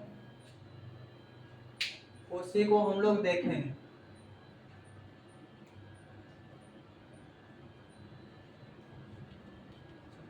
तो चलिए इसे लिखते हैं। रेशनल नंबर यानी कि रेशनल नंबर का डेफिनेशन यूपीएससी डिमांड नहीं करती है, यूपीएससी डिमांड करती है इसका कॉन्सेप्ट का, इसका एग्जांपल का, कि इसका क्या एग्जांपल होती है और क्या डिमांड होती है, न कि इसका एग्जांपल का अर्थी का डिमांड करती है। तो इसे हम लोग रेशनल नंबर को डेफिनेशन समझे, कॉन्सेप्ट समझेंगे, उसके बाद इमेजिनरी इरेशनल नंबर पाएंगे और इसका कुछ ऐड, फ्रैक्शन, डिवाइड, डिविजन का कुछ रूल समझेंगे कि क्या क्या होता है, मल्टीप्लाई का रूल समझेंगे। एपीसी का रूल समझते हुए हम लोग अगले टॉपिक की ओर बढ़ेंगे। तो देखिए हम लोग का इसका डेफिनेशन से बात करते हैं। क्या इसका डेफिनेशन होगा,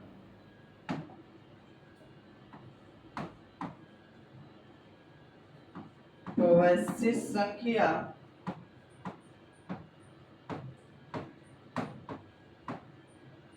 जो p/q के रूप में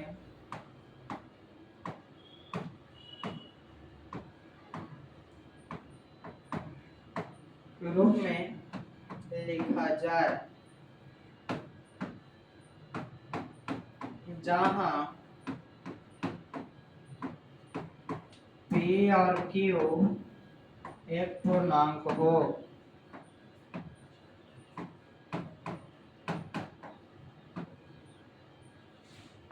एक पूर्णांक हो और q does not equal to 0, उसी को क्या बोलते हैं, परिमेय संख्या बोलते हैं, रेशनल नंबर बोलते हैं।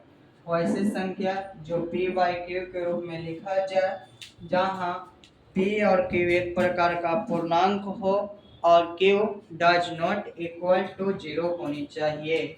जैसे एग्जाम्पल में समझते हैं हम लोग,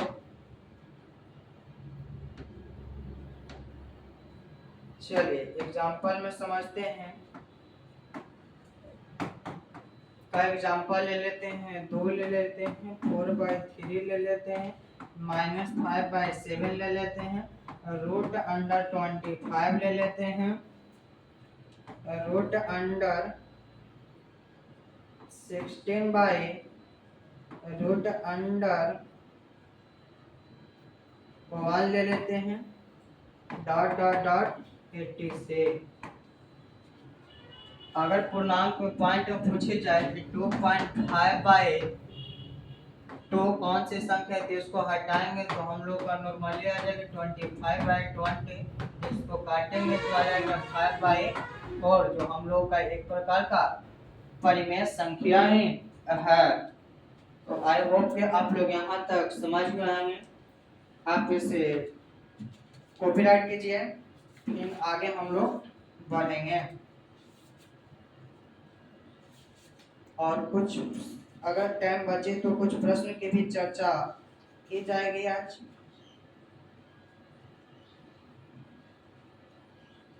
कुछ प्रश्न की भी चर्चा की जाएगी। डॉट डॉट 80 से अगला देख लेते हैं। इसमें क्या रहा अगला स्लाइड, यानी इरेशनल नंबर आ रहा है, इसे समझ लेते हैं, उसके बाद लिख लेंगे। उसके बाद फ्रैक्शन शायद आ रही होगी, फ्रैक्शन के बारे में देख लेंगे क्या क्या फ्रैक्शन होती है। तो इसे p/q के रूप में न लिखा जाए। क्या किया जाए, p/q के रूप में नहीं लिखा जाए, और p और q पूर्णांक न हो।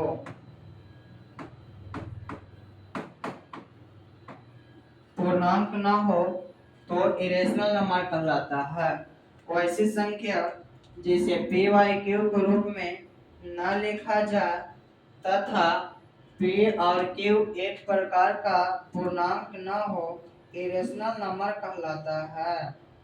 इरेशनल नंबर कहलाता है। जैसे एग्जाम्पल से हम लोग देखते हैं क्या इरेशनल नंबर का एग्जाम्पल आता है, उससे एग्जाम्पल से हम लोग का बेहद समझ में आएगी। तो इसे हम लोग देखते हैं क्या आएगी समझ में, क्या नहीं आएगी। तो एग्जाम्पल देखते हैं। √2 माइनस √5 √3/4, जो कि एक p/q के रूप में तो है, लेकिन √3 एक पूर्णांक नहीं है। फिर देख लेते हैं √4, पाई भी एक अपरिमेय संख्या है और ई भी एक अपरिमेय संख्या है।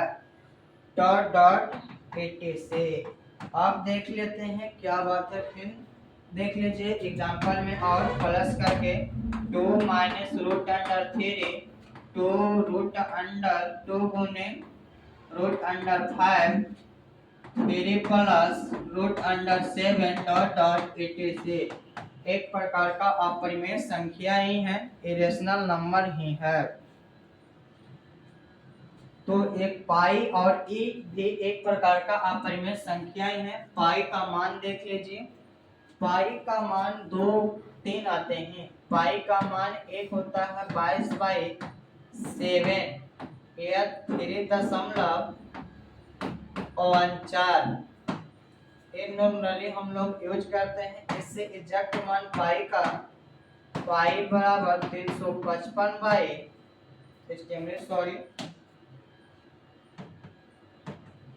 113 देती है। अब समझिए पाई का चर्चा आया तो पाई के बारे में, पाई किसी एक गणितज्ञ का नाम है जो अपने नाम पर ही पाई का एक सिंबल है, न कि इसका कोई अति होती है। एक किसी वैज्ञानिक गणितज्ञ को नाम है जो अपने नाम पे पाई का नाम धर दिए। इसका यह परिमेय संख्या पाई होती है। इसे समझते हैं पाई। पाई का उपयोग मैथ में मेंसुरेशन टॉपिक या अन्य टॉपिक में क्यों किया जाता है? तो मेंसुरेशन या अन्य टॉपिक में पाई का उपयोग इसलिए किया जाता है क्योंकि मेंसुरेशन या अन्य टॉपिक में वृत्त का व्यास और परिधि का अनुपात, वृत्त का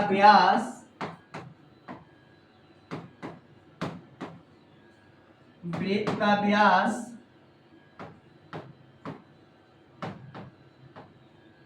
परिधि और व्यास का अनुपात, परिधि और व्यास का अनुपात, परिधि और व्यास का अनुपात, एक मिनट नॉर्मली,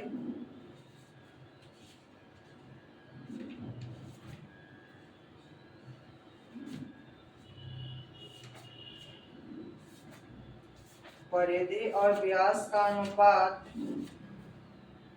स्थिर होता है। यानी क्या होता है? फिक्स होता है।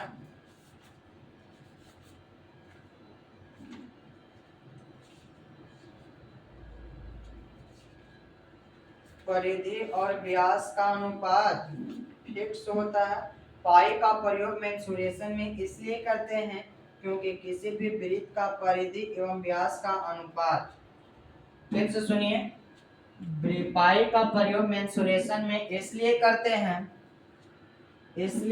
हैं ताकि किसी भी वृत्त का परिधि एवं व्यास का अनुपात स्थिर होता है। किसी भी वृत्त का परिधि एवं व्यास का अनुपात स्थिर होता है, यानी नो चेंज होता है, फिक्स होता है। दोनों का अनुपात परिधि और व्यास का अनुपात कांस्टेंट होता है।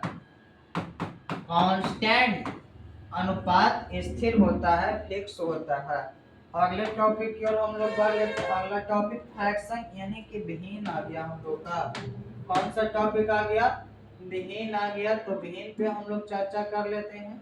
विहीन किसे कहते हैं? तो विहीन पे चर्चा करते हैं। तो फ्रैक्शन उसे कहते हैं जिसका हर एक के बराबर नहीं होनी चाहिए।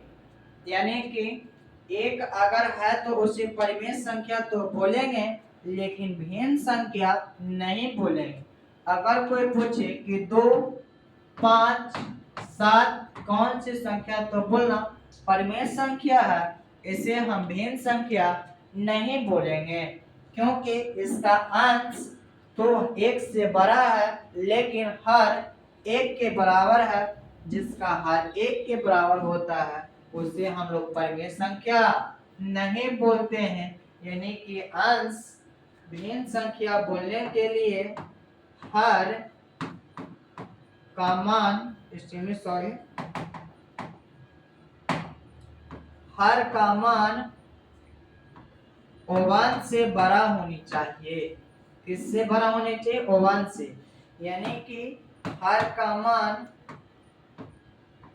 1 के बराबर ना होनी चाहिए, उसी को हम लोग भिन्न बोलते हैं। एग्जाम्पल से समझते हैं। 4/7, 11/8, 1/13, 5/2 ... 86। इसको बोलेंगे अंश में 1 हो जाए लेकिन हर में 1 नहीं होनी चाहिए, उसी को हम लोग विषम संख्या फ्रैक्शन विहीन बोलते हैं। फ्रैक्शन का प्रकार भी होते हैं। फ्रैक्शन के हम लोग प्रकार देखते हैं, टाइप्स ऑफ फ्रैक्शन, यानी कि कौन कौन सा इसका प्रकार होता है। उसके बाद बारी बारी से सही प्रकार पर चर्चा किया जाएगा। तो आप लोग हेडिंग बनाइए टाइप्स ऑफ फ्रैक्शन का। किसका? टाइप्स ऑफ फ्रैक्शन का आप लोग हेडिंग बनाइए। फिर हम लोग आगे देखेंगे आगे क्या चीज का टॉपिक आएगा। तो आगे बढ़ते हुए हम लोग आगे की प्रक्रिया जारी रखेंगे।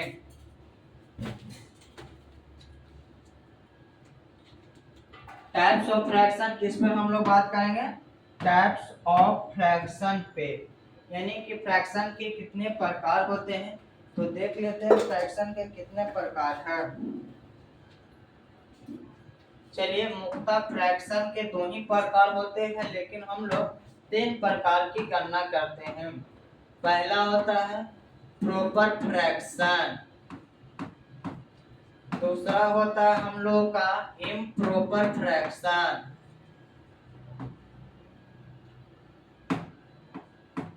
तीसरा होता है मिक्स्ड फ्रैक्शन। यानी कि इम्प्रॉपर फ्रैक्शन को है तोड़कर संबोधित विस्तार रूप में संबोधित करते हैं, उसी को बोलते हैं मिक्स्ड फ्रैक्शन, यानी कि दो फ्रैक्शनों का मिश्रण, उसी को बोलते हैं मिक्स्ड फ्रैक्शन। कौन सा फ्रैक्शन बोलते हैं? Mixed fraction. अगले टॉपिक की ओर देखते हैं, प्रॉपर फ्रैक्शन किसे कहते हैं, यानी कि उचित भिन्न।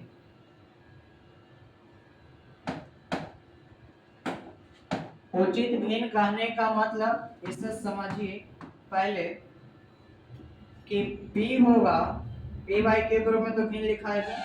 P और Q में P का मान छोटा होगा Q से, यानी कहने का मतलब वैसा भिन्न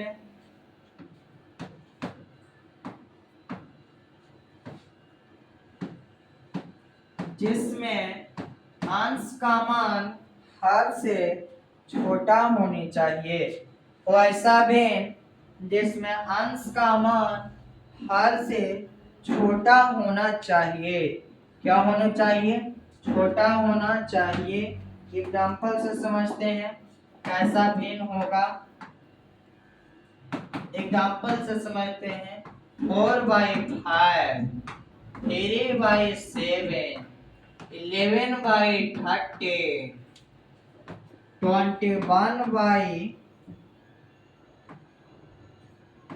21/43 etc। भिन्न की बात हो गई प्रॉपर फ्रैक्शन की। ऐसा भिन्न जिसमें अंश का मान हर से छोटा होना चाहिए। ऐसा भिन्न जिसमें अंश का मान हर से छोटा होना चाहिए। क्या होना चाहिए? छोटा होना चाहिए अंश का मान हर से। अगला देखते हैं कौन सा भिन्न आ रहा है, यानी कि अगला हम लोग को आएगा इम्प्रॉपर फ्रैक्शन। इसमें प्रॉपर फ्रैक्शन के सिर्फ अपोजिट केवल हम लोग को देखेंगे तो समझ जाएंगे हम लोग किस चीज की बात की जा रही है। तो देखिए प्रॉपर फ्रैक्शन में हम लोग देखते हैं इम्प्रॉपर फ्रैक्शन। देखिए इम्प्रॉपर फ्रैक्शन को हम लोग देखते हैं, इसमें p का मान बड़ा हो किससे? q से, यानी अंश का मान हर से बड़ा हो। तो चलिए लिखिए वैसा भिन्न जिसमें p का मान q से अर्थात अंश का मान हर से बड़ा हो। वैसा भिन्न जिसमें अंश का मान हर से बड़ा हो प्रॉपर फ्रैक्शन कहलाता है। इम्प्रॉपर फ्रैक्शन कहलाता है। एक बार और सुन लीजिए, वैसा भिन्न जिसमें p का मान q से बड़ा हो अर्थात अंश का मान हर से बड़ा हो। चलिए एग्जाम्पल से समझते हैं। एग्जाम्पल में क्या बोलता है? 5/2, 7/3, 11/3, 15/4 etc को कुछ बोलते हैं इम्प्रॉपर फ्रैक्शन। अगला स्लाइड को देख लेते हैं हम लोग। अगला स्लाइड क्या आ रहे हैं? Mixed fraction. यानी कि प्रॉपर फ्रैक्शन को हम विस्तार में लिखेंगे तो हमारा मिक्स्ड फ्रैक्शन आएगा। कौन सा फ्रैक्शन आएगा? मिक्स्ड फ्रैक्शन की बात होगी। कौन सा फ्रैक्शन की? मिक्स्ड फ्रैक्शन की बात होगी। तो चलिए इस एग्जांपल से हम लोग समझने की कोशिश करते हैं। देखिए 4/7 को अगर हम लिखते हैं मिक्स में तो 1 इंटू 4/7। इसी को अगर देखें 13/5 को अगर लिखें तो 2 फिर 5 डॉट डॉट डॉट 86। ये मिक्स फ्रैक्शन को ही इम्प्रॉपर फ्रैक्शन को ही हम लोग अगर तोड़ कर लिखते हैं मल्टीपल में कर यानी पूर्णांक में तो उसी को हम लोग क्या बोलते हैं? Mixed fraction. कौन सा फ्रैक्शन बोलते हैं? Mixed fraction. चलिए अगला स्लाइड हम लोग का क्या आ रहा है जी? चलिए इंटीजर बढ़ने से पहले हम लोग कुछ रूल देख लेते हैं परिमेय और अपरिमेय संख्या के कि क्या इसका रूल होता है। यानी ऐड करेंगे तो मल्टीप्लाई करेंगे तो भाग देंगे तो ऐड करेंगे तो सम एक से ये सब आएगी। हमको लगता है सभी संख्या के कराने के बाद एक करें तो सभी संख्या एक बार आ जाएंगे तो हम लोगों के लिए समझने और अंडरस्टैंडिंग करने में लिए मस्त रहेगा और हम लोग का सुविधा होगी। तो मैं लोग अभी तत्काल में अगले स्लाइड पर ही बढ़ जाते हैं। यानी अब आ गया क्या? इंटीजर पे बात करेंगे। किस चीज पर हम लोग बात करेंगे? इंटीजर टॉपिक पे। यानी हम लोग पूर्णांक संख्या पे बात करेंगे। किस पे? ये नहीं पूछता है सीएससी एग्जाम में कि यूपीएससी के इंटीजर का क्या, पूर्णांक का क्या डेफिनेशन है, क्या कहता है, बल्कि इसका कंसेप्ट पूछता है, एग्जांपल पूछता है कि एग्जांपल के माध्यम से आपका क्वेश्चन डिमांड करेंगे। ये नहीं कि आप रियल नंबर में, नंबर सिस्टम में कंसेप्ट के अलावा फार्मूला लगाकर यूपीएससी का क्वेश्चन को हल कर देंगे। यह संभव है, इस ना के बराबर ही होती है। तो हम लोग कंसेप्ट से हर चीज को समझने की कोशिश करेंगे, प्रयास करेंगे। प्रयास करने से हम लोग को भागना नहीं है। जब तक कि हम तक छोड़ेंगे नहीं, जब तक तोड़ेंगे नहीं, जब तक छोड़ेंगे नहीं। ये सब चीज में नियम अपनाना चाहिए। ये नहीं कि केवल खेसारी लाल के गाना में, लड़ाई में, हत्या करने में, ये सब में, यानी कि एक क्रिया हाई में भी अपनाइए। चलिए आप लोग बोरिंग हो रहे होंगे। एक हाल फिलहाल में एक घटना है कि पिता जो है अपनी पुत्री से बहुत प्रेम करते थे। पुत्री ने किसी लड़के के साथ गलत कदम उठाए। गलत कदम तो नहीं, बल्कि इस उम्र की शिकायतें ज्यादा रहती है, लेकिन पेरेंट्स ग्रामीण स्तर पे समझ नहीं पाते हैं। उनको लगता है कि कंट्रोल हो पाता। इस जमाने में कंट्रोल करना बहुत नामुमकिन बातें हो जाती है। 100 में 4-5% ही बच्चे कंट्रोल कर पाते हैं और कंट्रोल करना सबकी बस की बात नहीं होती है। उस बच्चे ने किसी लड़के के साथ फेयर चलने लगा तो गांव देहात के लोग, अगल बगल लोग देखें और उनके पिता को बोले। उनके पिता समझदार थे, अपने बेटी से बहुत लव करते थे, प्यार करते थे, तो इग्नोर कई बार किए, लेकिन गांव देहात के लोग उनके पेरेंट्स को इतना ना उकसा दिया कि तुम्हारे नालायक बच्चे के चलते हम लोगों का कितना बेइज्जती सहना पड़ रहा है, कितना क्या कहा जाए, रात्रि का समय, शाम की समय हो रही है।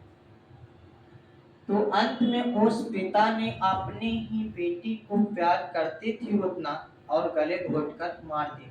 लेकिन ऐसा पिता को नहीं करना चाहिए। ठीक है, गांव समाज के लोग आप पर दबाव बना रहे थे, आप गांव समाज के समझा सकते थे, बोल सकते थे कि ठीक है मेरे बेटी से तो गलती हुआ है, मेरा भी पछतावा हो रहा है, क्योंकि मैंने भी उसे बहुत ही विश्वास किया, लेकिन विश्वास घाट निकले। लेकिन मैं आप लोगों से वादा करते हैं, गांव समाज के प्रमुखता से आप लोग वादा करते हैं कि आज से इस नालायक बेटे से मेरा कोई संबंध है, रिश्ता धर्म खून का नहीं रह जाएगी।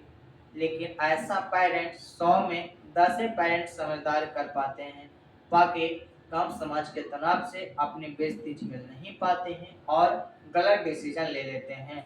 लेकिन ऐसा डिसीजन हम लोग भी कभी पेरेंट्स बनेंगे, लेकिन ऐसा नहीं करनी चाहिए। बस उसे एक विफास्ते समझाने चाहिए कि बहुआ, छोटे या छोटी, तुम हमारे पेरेंट्स से दूर हो, हम लोगों से, तो किसी के साथ ऐसा बिहेव करना, किसी के साथ मिस यूज नहीं करना। अगर तुम चाहते हो कि जिस तरीका से तुम्हारे माँ बहन के साथ अच्छा ताल्लुक हो, उसी तरीका से अपने गर्लफ्रेंड और वाइफ के साथ ताल्लुक रखना। ये नहीं कि उसके साथ गलत करे हो। अपने गर्लफ्रेंड और वाइफ के साथ अगर गलत कर पाओगे तो उसका भुगतान बैकआउट आपके माँ बहन पर भी बीतेगी। तो क्यों हम दूसरे के ऊपर ऐसी कहानियां बनाएं, अपने ही समझदार खुद रहना है। तो चलिए इंटीजर को हम लोग समझते हैं।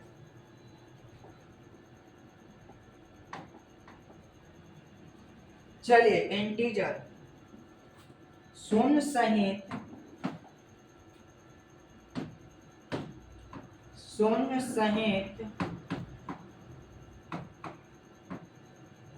धनात्मक प्लस धनात्मक और ऋणात्मक संख्या को क्या बोलते हैं? पूर्णांक बोलते हैं। क्या बोलते हैं? पूर्णांक कहते हैं। यानी कि शून्य सहित धनात्मक और ऋणात्मक संख्या मिल जाए तो उसी को क्या बोलते हैं? पूर्णांक बोलते हैं। इसे एग्जाम्पल में समझते हैं। एग्जाम्पल के रूप में, यानी कि -4, -3, -5, 0, 2, 1, 3, 4, 5 ... etc। इसे मैं एक लाइनिंग पे, ग्राफ के माध्यम से लाइनिंग पे समझते हैं तो हमारे लिए बेहतर अंडरस्टैंडिंग इंटीजर का होगा। तो हम लोग स्केल का उपयोग करते हैं। किस चीज का उपयोग करेंगे? स्केल का।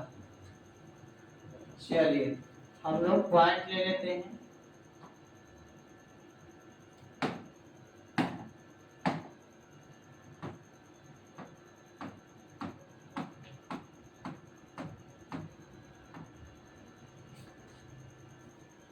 यहाँ पे हम लोग 0 ले लेते हैं।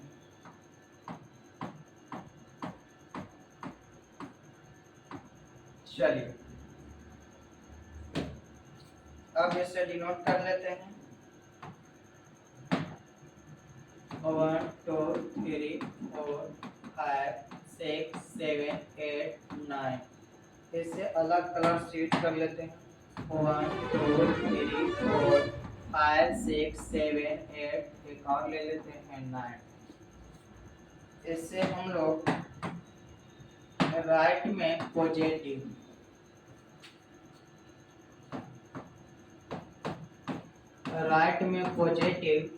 और लेफ्ट में नेगेटिव। चलिए समझिए इसे।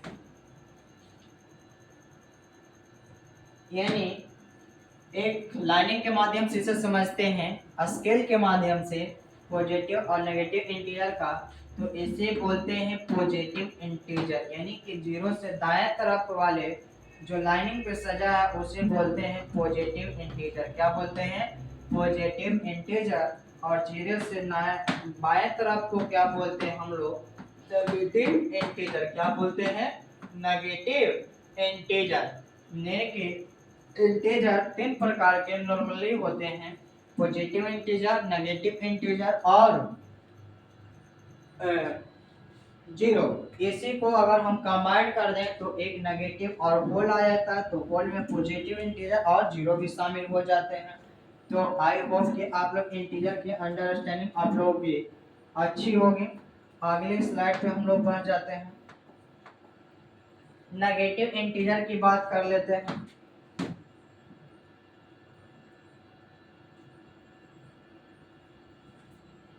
वैसा इंटीजर जिसका मान नेगेटिव होता हो। नेगेटिव जैसे एग्जांपल से देखते हैं -1 -2 -3 -4 -5 डॉट डॉट 86। अब इससे पहले थोड़ा सम पूर्णांक और विषम पूर्णांक देख लेते हैं। अगर आपसे कोई पूछे कि दो कौन सी संख्या, तो बोलना सम संख्या, सम पूर्णांक नहीं बोलना है। इसमें अगर प्लस या माइनस लगा दिया जाए, प्लस या माइनस किसी अंक के पहले लगा दिया जाए, तब हम बोलेंगे उसे कि एक पूर्णांक का हिस्सा है। जब तक प्लस माइनस का चिन्हित ना हो, केवल अंक हो, ओनली अंक हो, तो उसे हम सम या तो विषम बोलेंगे। अगर पूछ देवे कि 7 कौन सी संख्या, तो विषम पूर्णांक नहीं बोलना है, बल्कि हम लोग बोलेंगे कि विषम संख्या है। अगर इसके आगे माइनस या प्लस लगा देवे, तब हम लोग को डिफाइन करनी चाहिए कि ये सम पूर्णांक है या विषम पूर्णांक है। तो इसे समझते हैं, सम पूर्णांक को एग्जांपल और विषम पूर्णांक को एग्जांपल से समझते हैं। सम पूर्णांक, कौन सा पूर्णांक? सम पूर्णांक।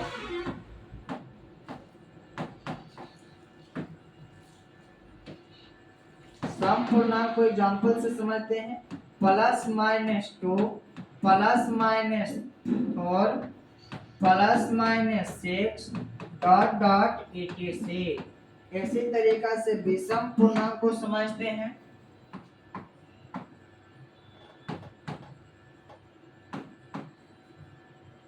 विषम पूर्णांक को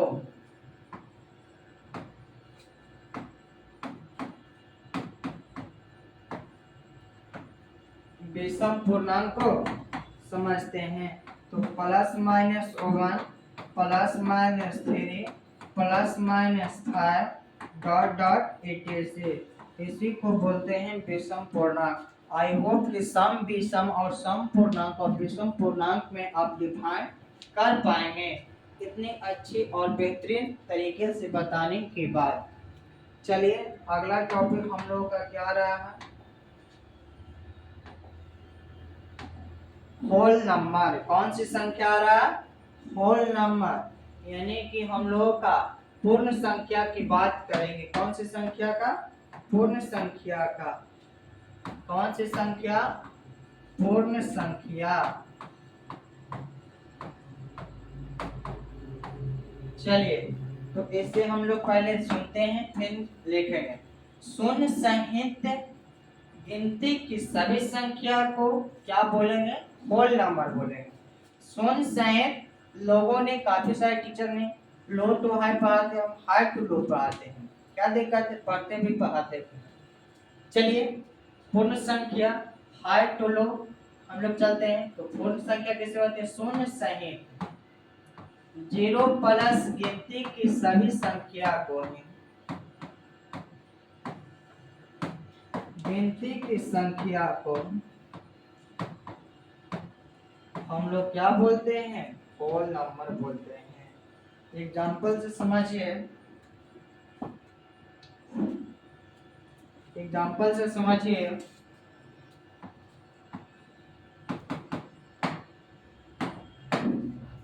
0 1 2 3 4 5 डॉट डॉट 86, यही हम लोग का क्या हो गया?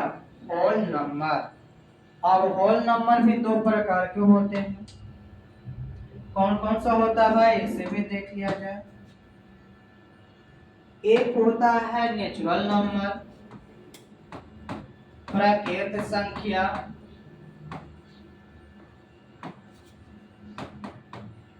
दूसरा होता है जीरो। क्या होता है? जीरो। तो पहले मैं नेचुरल नंबर पे बात कर लेते हैं। नेचुरल नंबर किसे कहते हैं, इस पे पहले बात कर लिया जाए, क्योंकि टाइम काफी कम है और हम लोगों का बहुत बड़े अभी टॉपिक है। शायद आज लगता है जितना होगा उतना तो करवाने में सक्षम ही हूँ। आप लोग केवल कनेक्ट मुझसे रहिए। गिनती की सभी संख्या को ही गिनती की सभी संख्या को ही क्या बोलेंगे? नेचुरल नंबर, प्राकृत संख्या बोलते हैं। गिनती की सभी संख्या को ही नेचुरल नंबर, प्राकृत संख्या बोलते हैं। क्या बोलते हैं? प्राकृत संख्या बोलते हैं। गिनती की सभी संख्या को ही प्राकृत संख्या बोलते हैं। एग्जाम्पल से समझते हैं, यानी कि 1 2 3 4 डॉट डॉट 86 एटसेट्रा। हम लोग नेचुरल नंबर समझ गए। अब नेचुरल नंबर के कई प्रकार होते हैं, उसे समझते हैं। पहला टाइप्स ऑफ नेचुरल नंबर, जो नॉर्मली इसका प्रकार होता है उसे डिफाइन करके बारी बारी से हम लोग बढ़ते रहे हैं। तो पहला इवन नंबर। कौन से नंबर? Even number. दूसरा ऑड नंबर। तीसरा प्राइम नंबर। चौथा कम